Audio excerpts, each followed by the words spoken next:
Day 2 of training camp is in the books, Mary Kay, and we got to hear from the quarterbacks today before practice. And the one thing that is clear, hearing them talk, watching the first 2 days of practice, this quarterback competition is wide open. You know, it is, and it was funny because none of them said, I want the starting job today, or, you know, I'm stepping up, I'm taking it. They're all kind of towing the company line right now.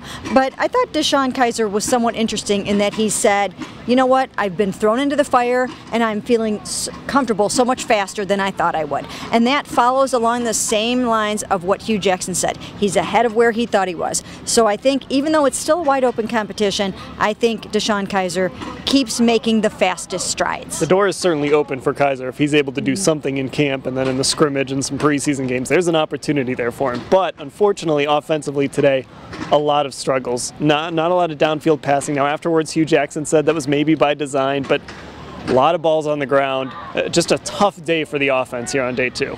Yeah, and you know, they did a lot of third down work today, and they did a lot of situational stuff. And again, they're still not even in pads yet.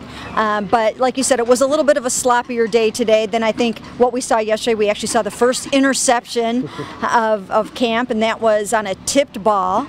And we also saw David Njoku get stripped a couple of times, and Hugh Jackson was not happy about that afterwards, was he, Dan? No, he was not. And I believe it was Dominique Alexander, by the way, who came away with the pick, and Christian Kirksey raved about Dominique Alexander yesterday when we got a chance to talk to him. But yeah, David Njoku struggled, and we just saw him working over here on the jugs machines to our left, so he's putting in the work there. Now, you mentioned pads. Those go on tomorrow, Saturday, and that's always a fun day, the first day of pads in camp. Yeah, and you know what? It's especially fun here because they will tackle to the ground. When the sirens go off here in Berea, it's all bets are off. Anything can happen, and it's an exciting thing for the fans to watch. So, you know, stay tuned for that because they will, you know, they will get after it. It'll be the first time that now the quarterbacks won't get sacked, but it'll be the first time that you'll actually see some real live hitting and tackling. Yeah, and you know, Saturday, there's going to be a lot of people here. There's going to be a lot of hitting. It should be a fun day here in Berea, and we'll have full coverage of it, of course, at cleveland.com/Browns.